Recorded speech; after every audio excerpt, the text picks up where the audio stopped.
whatever time of the day it is. Today, we're going to discuss on another Black historical figure, and that figure is Brother Malcolm. And for those who don't know who I may be referring to, it's Malcolm X. Assalamu alaikum.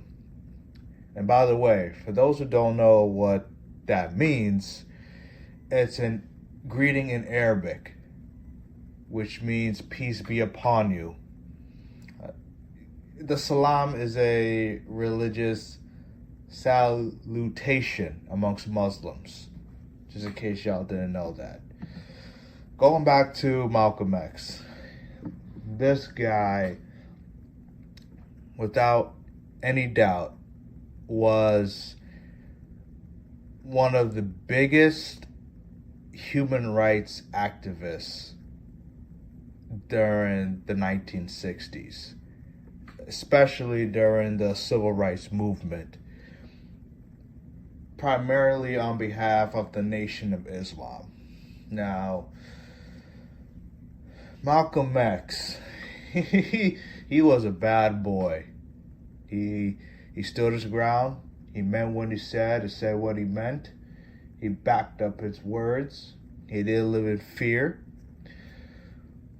But not a lot of people renown Malcolm X as to do Martin Luther King because of their mindset towards society, where Martin Luther King was more peaceful, more loving, wanted everyone to come together in peace and harmony, integration.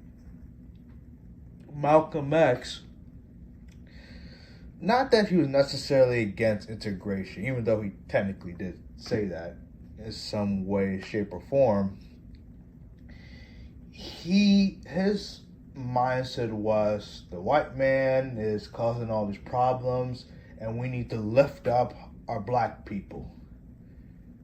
While Dr. King mindset was like, wait a minute, let's just come together, let's connect on one accord, and let's live amongst one another.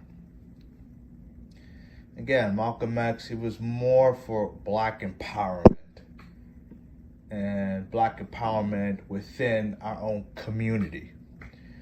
And that's why for all them years as a Muslim minister, he preached black power.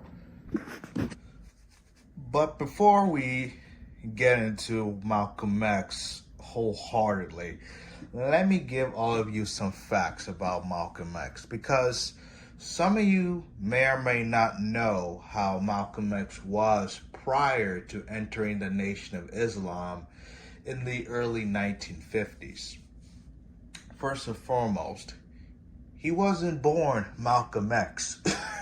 Hopefully all of you knew that. His original name was Malcolm Little, and he took out the little and placed the X because back in those days, and I'm pretty sure now, black people, at least in Muslim culture, they believe that their last names belong to the slave owners. You know, that's why you see Muhammad Ali, his original name was Cassius Clay. So, Ali, Allah. He was born, Malcolm X, in Omaha, Nebraska on May 19th, 1925. He originally had red hair back when he was living in Detroit. I believe it was Detroit. His boys used to call him Red Rooster or Red Hooster. One of those two, because he had red hair. But here's some sad news. And by the way, I was going to bring it up later in the show, but I'm going to bring it up now. If none of you listening to the sound of my voice now have not watched the movie Malcolm X, starring Denzel Washington. Not because it's Black History Month, not because we're talking about Malcolm X, but I strongly would recommend, I am strongly recommending that all of you take the time out to watch that movie. Now, I will admit, it's a long movie, long being 3 hours,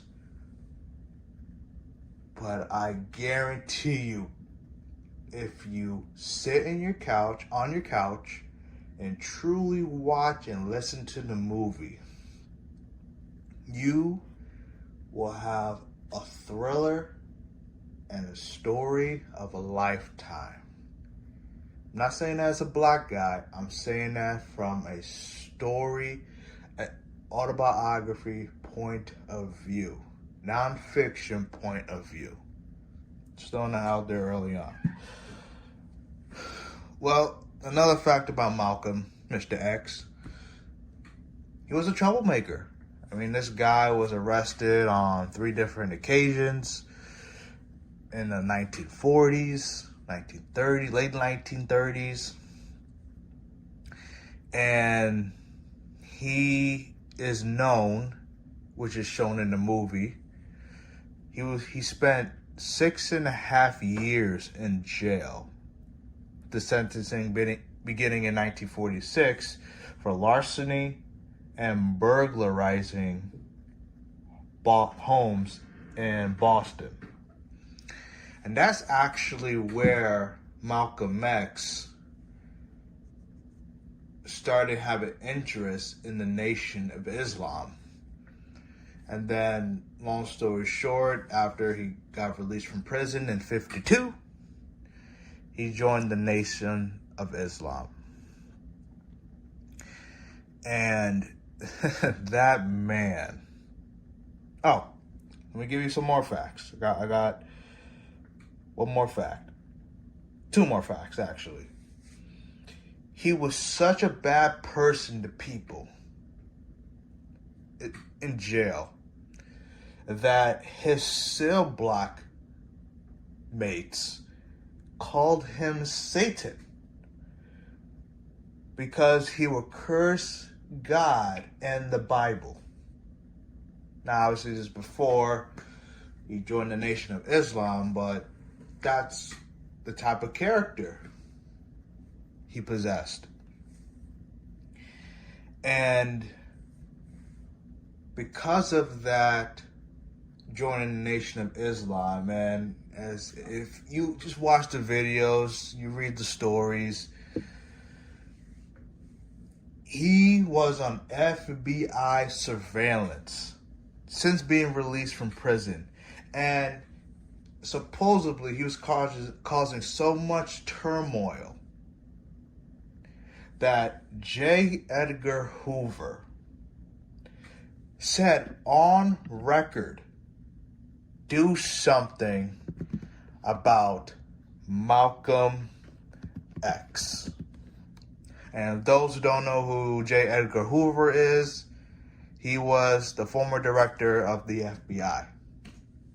He was there for like decades upon decades. And by the way, that's another good movie to watch.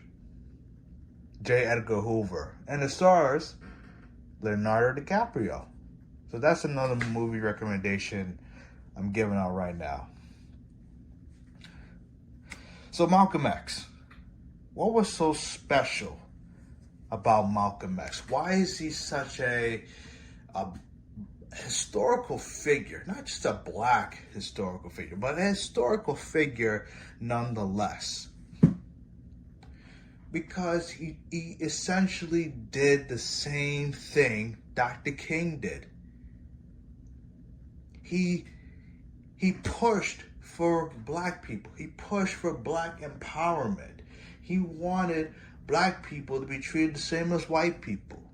Now, as I mentioned early on, the only difference is between Dr. King and Malcolm X is Malcolm X was more aggressive in that movement, while Dr. King was more peaceful. Some of you may have seen the picture toward the end of Malcolm X's life where he's photographed holding a rifle at his home. Now, he had a rifle at his home for another reason, which we'll talk about in a few moments. But that was his personality. Like, he was strictly for black people. Strictly for black people. He didn't want no part of white people. He viewed white people as a menace to society. You see, some people need to understand that as a black person, when you just want to go in those days, when you just want to go to a diner to get something to eat and you're told no because you're black, when you're told that you're not allowed to drink from a certain water fountain because you're black or of darker color, darker skin complexion, when we're told that you were not allowed to use a certain restroom because you're black, I would advise having some empathy for those people. Because if some of you people were told that you weren't allowed to do something because of your skin color, straight to your face, and there was nothing that you can do about it because it was socially okay, some of you probably want to start fighting that person. I mean, if you watch the movie 42, that showed Jackie Robinson's life, primarily his rookie year as a Brooklyn Dodger. There was a scene in that movie where the team stopped by a gas station to get gas for their team bus. And if I remember correctly, one of his teammates wanted to use the restroom. And the owner of the gas station, or the person running the gas station, told the guy no. Jackie Robinson told one of his teammates who was pumping the gas to take the gas nozzle out of the tank. And he told him to take it out because, like, wait a minute, you want to reject my guy, my teammate, to go to the restroom, but you want us to give you our money for gas? Forget you, we'll go to another gas station. And that's when that guy caved in and said, go ahead, go ahead, use the restroom. And you see, Frederick Douglass once said, and I may have mentioned it on the last episode, power concedes nothing without a demand. The problem with society today is we're unwilling to sacrifice for the betterment of others. Primarily, I'm talking amongst the betterment of black people. Colin Kaepernick. No NFL player stood up for him when he clearly stated his reason for sitting down during the national anthem. He said it wasn't about the flag. He said it was because the injustices that were happening in society, where white cops were killing black kids, black people. That was his reason. He said it on record, and yet no player in the NFL stood by his side. None. It's the same, similar reasons to why the NFL, think about it, the NFL has no fully guaranteed contracts And nothing within the CBA, collective bargaining agreement, where they get lifetime health care after playing a certain amount of years in the NFL. And think about that. A sport that is incredibly violent, incredibly, hardcore, and they don't have those type of benefits, while people in the NBA who just use basketballs for a living, where it's softer than cottonelle tissue, get $200 million guarantee, because those players are willing to sacrifice to others. Y'all remember the lockdown season in, I think it was 2012? They didn't play for what, 3-4 months? But in the NFL, get an extra game, less practices. What? Are you kidding me? You got to be willing to sacrifice for the betterment of others. And look what Brian Flores is doing. He's pretty much sacrificing his coaching career. But he's shining a light on a league that has an axe to grind with black people. And I know they just hired the head of the Houston Texans. They hired some black guy. I think it was the defensive coordinator on the team. But if you look at that situation, it's only a 2-year deal. The dude is in his 60s. When that 2-year deal is over, he has retirement. The guy they originally wanted to hire, he was like a head coach in high school, and it was a white guy. They wanted to hire him originally, but they would catch so much heat for hiring that guy. Oh, and by the way, he's now on the staff, so you know what they're doing. They're just prepping him to say, hey, look, he got 2 years of experience. He could be a head coach. It's crazy, but let's go back to Malcolm X. I respect Malcolm X because he was a man of integrity. Let me give y'all an example. When Malcolm X left the Nation of Islam in 1964, he left because Elijah Muhammad was a hypocrite.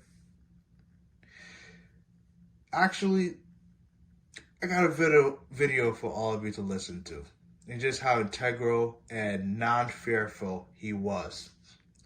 In this video, Malcolm X explains why he left the Nation of Islam. So take a listen. And I had stated in a newspaper article about an effort to take my life back in January, and at that time the Muslims denied it. Why are they threatening your life? Well, primarily because they're afraid that I will tell the real reason that I'm out of the black Muslim movement, which I never told. I kept to myself. But the real reason is that Elijah Muhammad, the head of the movement, is the father of 8 children by 6 different teenage girls. 6 different teenage girls who were his private personal secretary. The one who first made me aware of this was Wallace Muhammad, Mr. Muhammad's son. And it was their fear that if I remained in the black Muslim movement, and this came into the knowledge of his followers, that they would leave him and follow me. A plan immediately was set in motion to take me down, put me out, and the statement that I made about Kennedy was used as a pretext to take me down. Did you get out of the... What will you take to protect yourself from this threat? I take no steps. I have a rifle. If anybody comes to my house without a good reason, I intend to try and use it, and that's all. I'm telling you, that guy had no fear whatsoever. And for those who don't fully understand, back in those days, and obviously when you're having, first of all, having 8 kids by 6 women is wrong. Obviously, we all should know that. But when you're having kids as an adult with younger kids who are basically like children to you, that's sick, man. That is sick. And I give credit to the guy Wallace, Elijah Muhammad's son, for saying something, because he probably was disgusted, man. And I don't blame him. I give him credit for saying something. But that's who Malcolm X was. He meant what he said. He said what he meant. And for people who don't fully understand,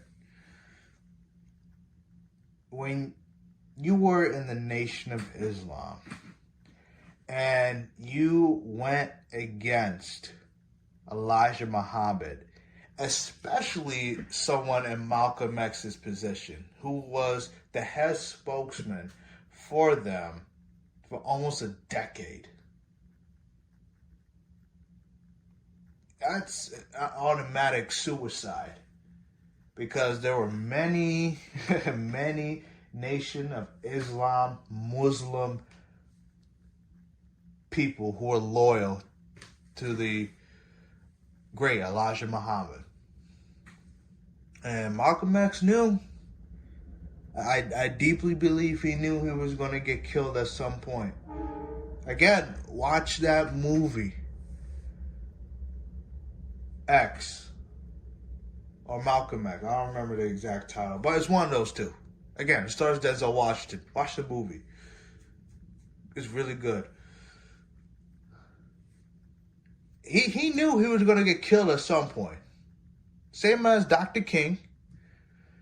Because, again, when you were a Muslim, when you were a part of the Nation of Islam, and you were in that inner circle, and you went against Elijah Muhammad, that was an automatic suicide. But Malcolm X, he didn't live in fear, because he knew he was doing the right thing. Again, Malcolm X and Dr. King essentially stood for the same thing. They just had different ways of going about it. It's like Democrats and Republicans. They want the same thing. It's the same thing. They just have different ways of going about certain issues. I mean, let me read all of you certain quotes from Malcolm X. And when I read these quotes, it just goes to show how wise Malcolm X was back in his day. Excuse me. First quote. You are not to be so blind with patriotism that you can't face reality. Wrong is wrong, no matter who does it or says it. And that goes back to what Colin Kaepernick stood for in the beginning. Don't be blind to the flag, what the flag represents. That's not the topic at hand. Face reality. The reality is black people get treated differently in a worse way than white people, than Caucasian people. That's just the fact of life. Now, that's not to say that we cannot succeed in this society. I'm not talking about only being a rapper, a ball player, or working in some form of entertainment. Okay? George Washington Carver wasn't an entertainer. Sarah Boone wasn't an entertainer. C.J. Madden Walker was an entertainer. Garrett Morgan wasn't an entertainer. Okay? So it is possible to be a black success in America. Will it be harder? Yes, it will be harder. Well, let me tell you this. When you got God by your side, you can walk through trials and tribulations. You can speak to the mountains, command those obstacles to move. You can do all things with God by your side. Another quote from Malcolm X. I'm for truth, no matter who tells it. I'm for justice, no matter who it is for or against. I'm a human being, first and foremost. And as such, I'm for whoever and whatever benefits humanity as a whole. The only part I don't agree with is in the first clause.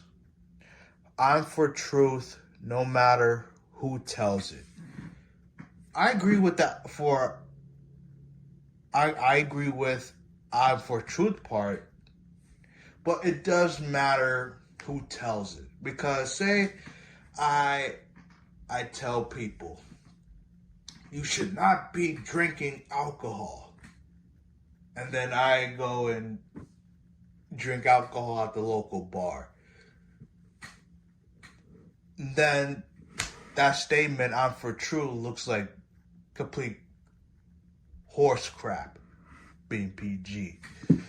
So it does matter who says certain things. I'm not saying it has to be a priest, a prophet, a evangelist, but someone who has integrity, and you know that actions will speak louder than their words. There's another quote from Malcolm X. Education is our passport to the future, for tomorrow belongs to the people who prepare for it today. Wow. Think about that. Education is our passport to the future. What is Malcolm X saying? When you educate yourself, and it doesn't mean going to school, just going to school. It means taking the time out of your day, outside of the academic system, to do research on this person, this fact, that fact. Make sure it is a fact. Because, as I mentioned to all of you,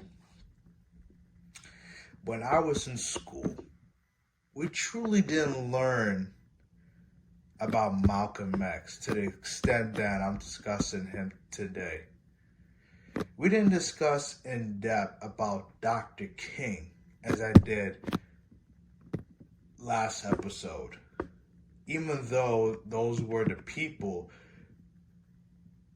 that were most talked about during Black History Month in high school, junior high. And if we truly desire to learn whatever topic of life, we need to take the time out for ourselves to learn these different skills, the history on these people. Because as someone once said, if we don't learn about history, we are doomed to repeat it. That's a fact. Don't be ignorant to the history. Learn about it. Embed that history in your mind. Because the more you educate yourself, the more you will propel yourself to a great future. A future of non-ignorance. It's a beautiful thing to learn. We all learn every day anyway. For anyone who says, I wanted to learn anything today, yeah, you're ignorant. That's it. Plain and simple. Here's the last quote I'll read. Be peaceful, be courteous, obey the law, respect everyone. But if someone put his hand on you, send him to the cemetery. I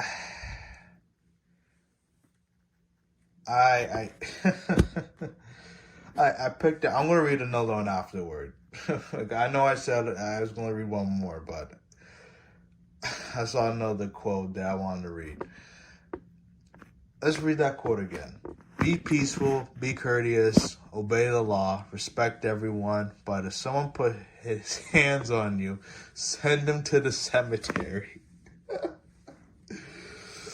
And that's the main difference, again, between Malcolm X and Dr. King. Dr. King was the type of guy where if you punch him, he'll just take it. But Malcolm X, if you mess with him, again, he grew up partly in Detroit, so he ain't no punk. If he's saying, look, be cool with people, respect people, okay? Because they're human beings just like you. But if they physically put their hands on you for no reason and you didn't start it, lay into them. Now, I'm not advising or recommending to kill nobody, obviously. But, look, don't let nobody punk you or bully you. That's all I'm saying. Here is the last one I will read. So early in life. And this quote actually came directly from the autobiography of Malcolm X. So early in life, I had learned that if you want something, you had better make some noise. See, that's interesting because when I first read that quote, I think back to Frederick Douglass's quote, the power concedes nothing without making a demand. And what we saw in society throughout history, whenever a civil change was made, such as the Civil Rights Act of 1964, noise was made, riots happened, protests happened. That's classified as noise. Because if you're just quiet and you're all peaceful, not much change will happen.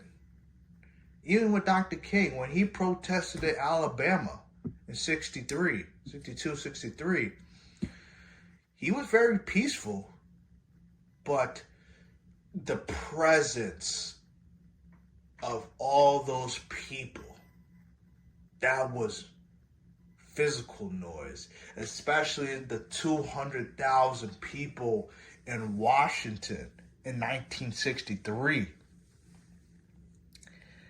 where he got the Nobel Peace Prize. That was noise. And that's what it takes to make change. That Malcolm X, man,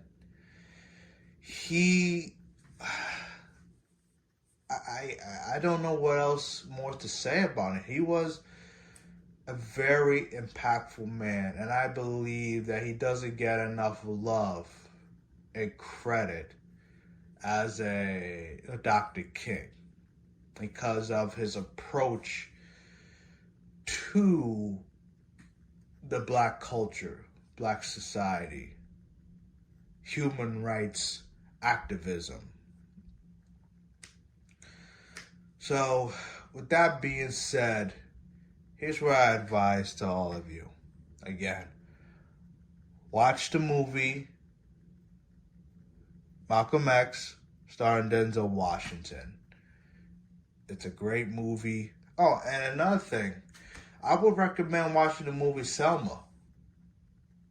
That movie is predicated towards the time when Dr. King was protesting in Alabama, and that shows theatrically how Malcolm X helped get the president at the time to get the Civil Rights Act of 1964 officially stamped in law. I thank all of you for listening. I hope that all of you have learned something new today about Brother Malcolm X. Again, not much more I can say about the guy. Great leader, stood his ground, and other than the violent part about him, he's someone I would say you could look up to as a black historical figure of activism, of course. In conclusion, you can follow me on my social media platforms. They'll be listed in the transcript below. And with that being said, give a 5-star rating, like, comment, subscribe. It would greatly be appreciated to help with the algorithm numbers. With that being said, stay blessed.